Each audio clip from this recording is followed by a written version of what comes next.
সে মুহাম্মদ সাল্লাল্লাহু আলাইহি ওয়াসাল্লামের একটা ভালো চরিত্রবান ঘটনা শোনাও। ডাক দিয়ে বলেছেন, ভাই শুনে নাও, তোমাকে আমরা চিনতে পারি নাই। আমার নবী কেমন ভালো ছিল তুমি জানো না, বলে তুমি বলো। সাহাবা বলেন, ভাই আল্লাহর নবী জনাব মুহাম্মদুর রাসূলুল্লাহ সাল্লাল্লাহু তাআলা আলাইহি ওয়াসাল্লাম নবী আমার মক্কা থেকে মদিনা যখন পালিয়ে এসেছিল, আল্লাহর নবী কয়েক মাস মদিনাতে থাকার পর নবী যখন মদিনাতে গিয়ে বাবা প্রথম মসজিদ বানিয়েছিলেন, মসজিদে নববী, সাহাবা ডাক দিয়ে বলেন, ভাই আবু জেহেল রাও আল্লাহর নবীকে মক্কা থেকে বাপজি মদিনায় তাড়িয়ে দিয়াও। আল্লাহর নবী জনাব মুহাম্মদুর রাসূলুল্লাহ সাল্লাল্লাহু তাআলা আলাইহি ওয়াসাল্লাম নবীকে বাপজি পাঠিয়ে দেওয়ার পর তারা ক্ষান্ত হয়নি, থামতে পারে নাই। আবু জেহেল মক্কা নগরী কাফিরদেরকে ডেকে বলল, ভাইরাও আল্লাহর নবীকে মক্কা থেকে আমরা মেরে তাড়িয়ে দিয়েছে, শুনে নাও। মক্কা থেকে মদিনাতে যা পা চুপ করে বসে নাই, ওখানে গিয়ে কলমার দাওয়াত দেয়। মদিনার সবাই তারা ওকে মেনে নিয়েছে। ও আমার বন্ধুরা, ছদ্মবেশ ধরে মক্কা থেকে কে যায় ওই মদিনায় পৌঁছে গিয়ে আল্লাহর নবীকে কেউ হত্যা করতে পারবে বলো? আল্লাহর নবী জনাবে মুহাম্মদ রাসূলুল্লাহ সাল্লাল্লাহু তাআলা আলাইহি ওয়াসাল্লামকে মারতে যাবে। ওই যে বাবা ঘরে দ্বীপের ভিতরে জিঞ্জির দিয়ে বাঁধা আছে, ওই লোকটা নবীর সাহাবাদেরকে বাপ যে জানতে চাইল যে নবীর একটা চরিত্রবান ঘটনা তোমরা শোনাও। সাহাবারা বলছিলেন, ভাই আবু জেহেলের কথা শুনে একটা বেঈমান যার নাম কেতাবে পাওয়া যায় উমাইর, কি নাম? উমার নয়, উমাইর। উমাইর বলে একটা বেঈমান আবু জেহেলের কাছে দাঁড়িয়ে বলেছিল, ভাই আমি যেমন খুশি তেমনি সাজতে পারি। আমি যে উমাইর এমন ছদ্মবেশ ধরে যাব, মদিনায় পৌঁছে যাব, আব্দুল্লাহর ছেলে আমাকে চিনতে পারবে না। আমি আব্দুল্লাহর ছেলের কাছে যাওয়ার পর নবীকে আমি ভোজালে দিয়ে হত্যা করে চলে আসব। আবু জেহেল বলল, ভালো কথা, যাও। বলে আমাকে কিছু টাকা দেন, খাবার দেন। আবু জেহেল খাবার টাকার ব্যবস্থা করে দিল। ছদ্মবেশ ধরে বাবা যেন মানুষ নবীও যেন চিনতে না পারে উমাইর। এ মক্কা থেকে কাফের যাচ্ছে নবীকে মারতে, এটা যেন চিনতে না পারে। বেঈমান উমাইর বাপজি চলে গেল আল্লাহর নবীকে মারার জন্য। বিষাক্ত বাপজি ছোড়াখানা কোমরে নিয়ে আল্লাহ রাসূলের বাপজি যাবে, নবীকে মারতে যাবে। মক্কা থেকে বাবা কয়েকদিনকার রাস্তা পাড়ি দিয়ে মদিনায় পৌঁছে গেল। মদিনায় পৌঁছানোর পর উমাইর মনে মনে চিন্তা করেন, আমি তো নবীকে কোথায় আছে জানি না, নবীর ডেরা চিনি না, যে কোনো কাউকে জিজ্ঞাসা করে না গেবে। হঠাৎ করে দেখে বাবা একটা 4 থেকে 4.5 বছরের বাচ্চা ছিল, রাস্তাতে খেলা করেছিল। হঠাৎ করে বাবা উমাইর কাছে গিয়ে বলেছিল, বাবা তুমি কি জানো মক্কা থেকে একজন মুহাম্মদ, বলুন সাল্লাল্লাহু তাআলা আলাইহি ওয়াসাল্লাম, ওই লোকটা মক্কা থেকে মদিনায় এসেছে। আয় বাবা তুমি কি তার ঠিকানা বলতে পারবা? কোথায় তাকে কে দেখেছো বলো? 4.5 বছরের বাচ্চা ছেলেটাও ওই ইহুদি বাবা মক্কার যে কাফের বেঈমান বাপ যে উমাইর, তাকে লক্ষ্য করে বলেছিল, চাচা আপনি তো ভদ্রতা জানেন না, আপনি আমাদের সারা পৃথিবীর দরুদ নবীকে আমার রাহমাতুল লিল আলামিন পয়গম্বরকে আপনি কেন লোকটা বললেন?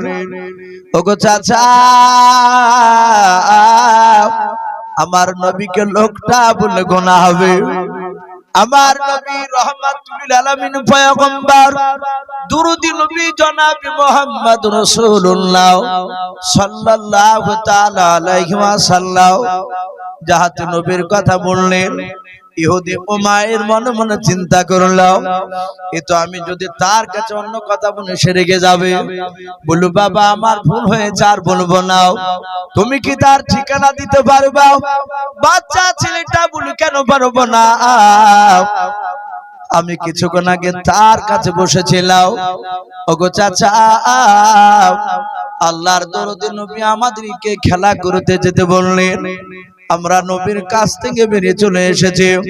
ও চাচা, আমার আব্বা চাচারা পাড়ার প্রতিবেশীরা সবাই আল্লাহর নবী জনাব মুহাম্মদ রাসূলুল্লাহ সাল্লাল্লাহু তাআলা আলাইহি ওয়াসাল্লামের দরবারে কথা শুনছে। ও বাপজি ভাইরাও, আল্লাহর দরুদ নবী জনাব মুহাম্মদ রাসূলুল্লাহ সাল্লাল্লাহু তাআলা আলাইহি ওয়াসাল্লাম রহমতের দরুদ নবী আমার সঙ্গে সঙ্গে বাবা ডাক দে, বলো যাও আপনি সামনে দিকে চলে যাও। সামনে দিকে যাওয়ার পর ওই দেখবেন ডান দিকে কোন একটা মসজিদ রয়েছে, মসজিদে নববী।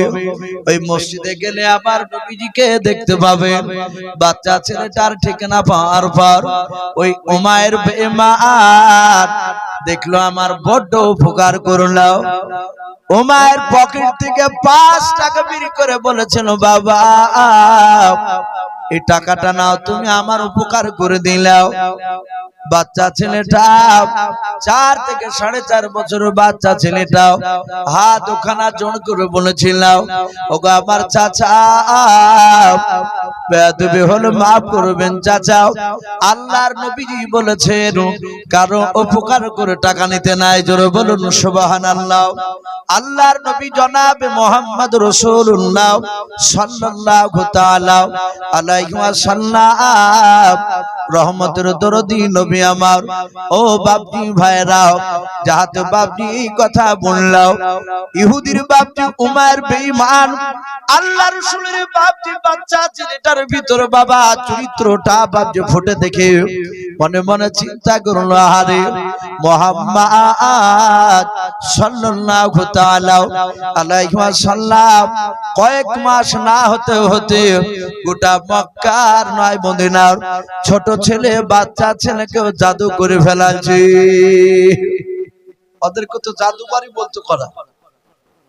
আবু জেহেল বলতো নবীকে চিনো না, নবী বড় জাদুঘর, এগুলি তো ভাঙাইতো করা। বলে সর্বনাশ, এই মুহাম্মদ কয়েক মাসের মধ্যে একটা বাচ্চা ছেলেকে জাদু করে ফেলাচ্ছে।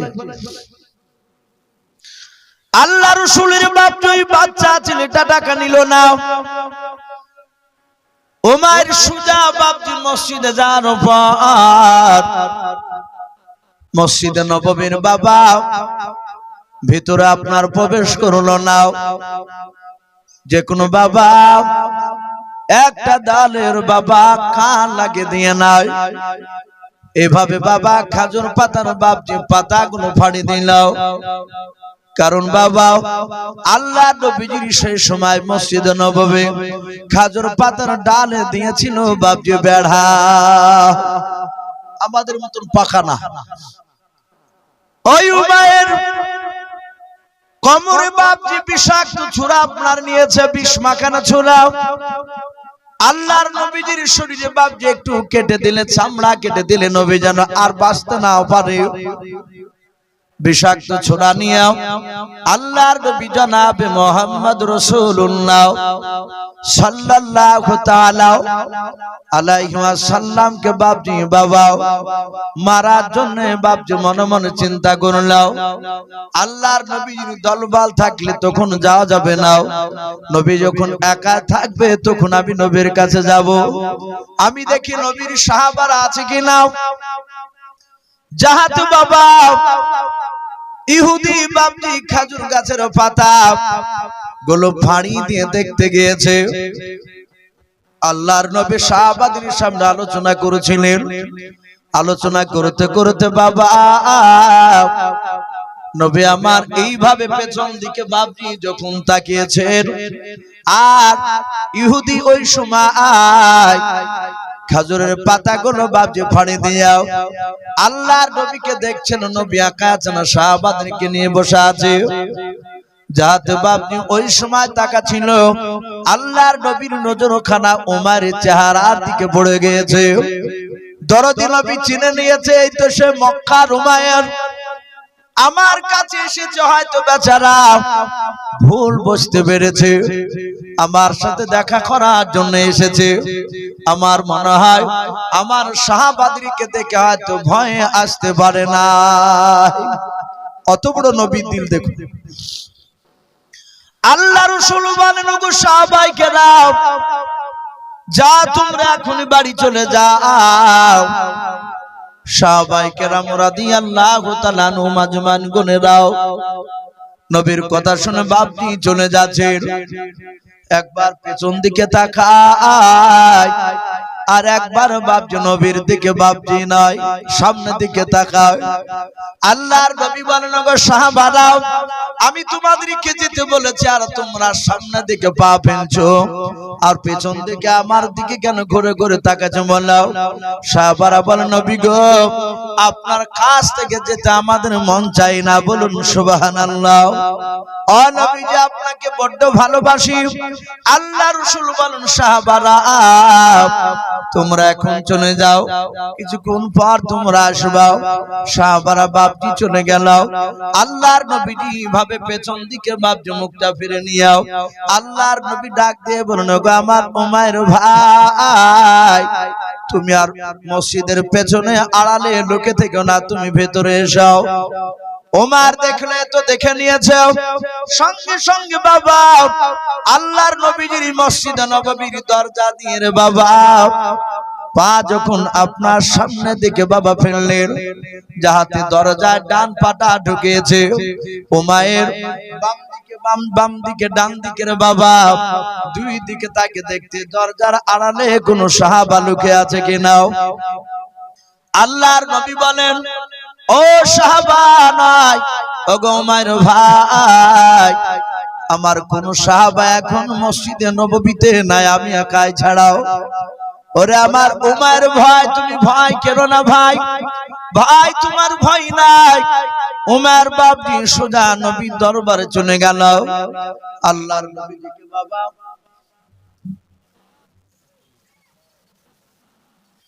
আমি বলছিলাম,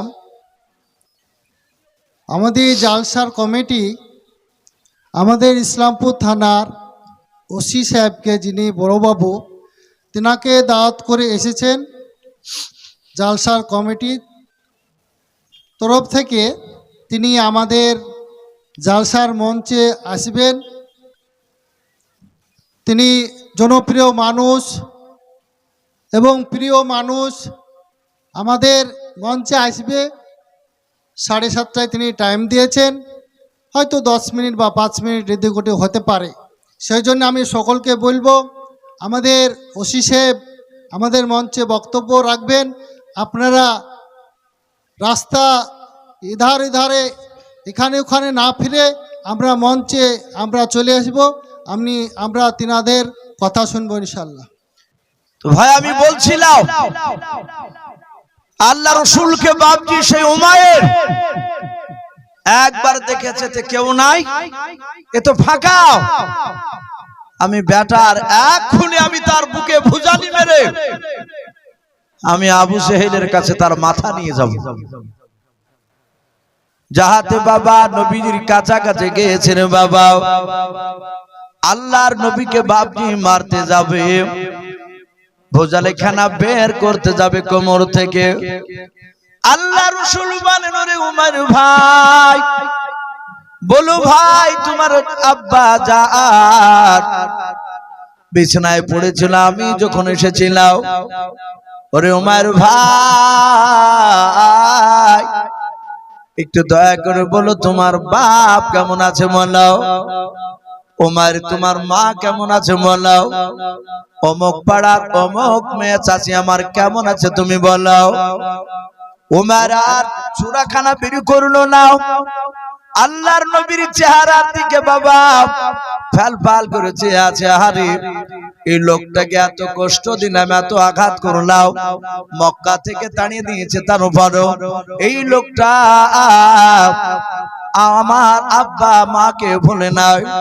সঙ্গে সঙ্গে বাবা ইহুদি বাবা উমাইর আর থাকতে পারলো না, সাতাতে পড়তে লাগলো কলমা লা ইলাহা ইল্লাল্লাহ। একটু মহব্বত পড়ো, লা ইলাহা ইল্লাল্লাহ লা ইলাহা ইল্লাল্লাহ মুহাম্মাদুর রাসূলুল্লাহ সাল্লাল্লাহু।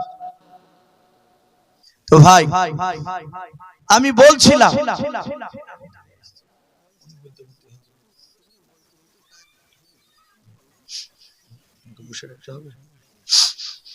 দেখ মাশাআল্লাহ ভাই, আমরা এই রাস্তা ছেড়ে একটু নিচে নেমে আসি।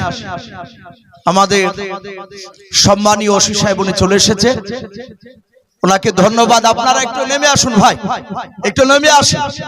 রাস্তায় মানুষের যাতায়াতের যেন অসুবিধা না হয়, আমরা সুবিধা করে দিই। জি, আমরা খুব তাড়াতাড়ি চলে আসি ভাই। আমরা একটু বসে যাই, হয়তো উনি আর কয়েক মিনিট পরে উনি ওনার মূল্যবান কথা আমাদের সামনে রাখবেন। খুব গুরুত্বপূর্ণ কথা, আমরা সকলেই মন দিয়ে শুনবো। ভাই, এই যুবক ভাই একটু বসে যাও, শোনা একটু বসে যাও, একটু বসে যাও। তো ভাই আমি বলছিলাম যে আল্লাহ রসুলকে বাপজি মারতে গেল, আল্লাহর নবী বললেন ভাই তোমার আব্বা মা কেমন আছে? এ দেখে আর থাকতে পারলো না, বলি লোকটাকে গালি দিয়েছিলাম, লোকটাকে মেরেছিলাম, লোকটা এত ভালো, তার হাতে হাত দিয়ে বাপজি ঈমান এনেছিল। বাপজি যাহাতে এই ঘটনা শোনালো, ওই যে লোকটা, ওই সে বলতে বলতে রেখেছিলাম যে জিঞ্জিরি দিয়ে বাঁধা, সে লোকটা বলে তোমরা কেমন ভালোবাসো? বলে আমরা তাকে নিজে জানের চেয়ে ভালোবাসি। বলে তাই? বলে হ্যাঁ। বলে মক্কার মদিনার লোকেরা তাকে সত্য নবী বলে মানে? বলে হ্যাঁ সবাই মানে। জিঞ্জিরি দিয়ে যে বাঁধা ছিল সে লোকটা বলল আসলে তো সত্য নবী মানবে না কেন? বলি ডাক দিয়ে বলে তোমরা এক্ষুনি এখান থেকে বেরিয়ে চলে যাও, চলে যাও এখান থেকে। সাহাবারা দেখলেন এখানে থাকলে বিপদ, কোথায় মদিনার কোথায় দ্বীপ, এখান থেকে লোকটা বলছে যে আল্লাহ রাসূলের চরিত্র ভালো আর সত্য নবী, তার কথা মানবেই না কেন? আমি চলে যাই। সাহাবারা চলে আসলে আমার বাপজি পালতোলা নৌকায় চাপলে, নামার পরে রাসূলের কাছে আসলে নবী বলেন ওগো সাহাবাইকে দাও, তোমরা পশ্চিম দিকে কলমার দাওয়াত নিয়ে গিয়েছিলে। সাহাবারা বলছেন হুজুর না, আমরা যেতে পারিনি, আমরা পশ্চিম দিকে গিয়ে উত্তর দিকে বাতাসে নৌকাটা নিয়ে চলে গিয়েছিল। আগা নবী নৌকা দিয়ে যাওয়ার পরে আমরা একটা মানুষের সাথে দেখা হয়েছে, একটা জানোয়ারের সাথে দেখা হয়েছে, যে জানোয়ারটার পা থেকে মাথা পর্যন্ত গোটা শরীরে বড় বড় পশমে ঢাকা। সেই ব্যক্তিকে আমরা চিনতে পারি না, তার নামটা কি? আল্লাহর নবী বলেন ওগো সাহাবায়ে কেরাম শুনে নাও, এটা মুসলিম শরীফে বাপনি পাওয়া যায়। আল্লাহর নবী বলেন ওগো সাহাবারা, যে জানোয়ারটার সঙ্গে তোমরা কথা বলেছো, ওই জানোয়ারটাকে এখন ঘুরে গেলে আর দেখতে পাবা নাও। শুনে নাও সাহাবারাও, কিয়ামতের আগে শুনে নাও, মারওয়া পাহাড়টা সেদিন চৌচির হয়ে যাবে, ফেটে যাবে। ওই পাহাড়ের ভেতরে থেকে একটা জানোয়ার বেরিয়ে আসবে, ওই জানোয়ারের ব্যাপারে আল্লাহর নবীজিকে বাবা আল্লাহ কোরআনে বলে দিয়েছেন ওয়াইদা ওয়াকাল ক্বালু আলাইহিম আখরাজনা লাহুম দাব্বাতাম মিনাল আরদি তুকাল্লিমুহুম আন্নান নাসা কানু বিআয়াতিনা লা ইউকিনুন। আল্লাহর নবী বলেন গো সাহাবারাও ওই জানোয়ারটা কিয়ামতের আগে বেরিয়ে আসবে, ওই পশুটার নাম হবে দাব্বাতুল আদম। ওই জানোয়ারটা শুনে না গোটা পৃথিবী ভ্রমণ করবে, তার হাতে ডান হাতে থাকবে হযরত মুসা নবী আলাইহিস সালামের আশা মুবারক লাঠিখানা, ওই জানোয়ারটার বাম হাতে থাকবে দাব্বাতুল আর ওই জানোয়ারটার নাও ওর বাম হাতে থাকবে হযরত সুলাইমান নবী আলাইহিস সালামের আংটিখানা তার বাম হাতে থাকবে। ওই দাব্বাতুল আর জানোয়ারটা প্রতিটা মানুষের কাছে যাবে আর বলবে কানু বিআয়াতিনা লা ইউকিনুন। তোমাদের কাছে কি কোরআনের কথা বলে না? তোমাদেরকে জান্নাত জাহান্নামের কথা বলে না? তোমাদেরকে বলে নাই যেটা খারাপ কাজ এটা ভালো কাজ, খারাপ কাজে যেও না, কোন মানুষকে অন্যায় করে মারতে নাই, চুরি করতে নাই, এই সব কথাগুলোকে তোমাদের কাছে শোনাই না।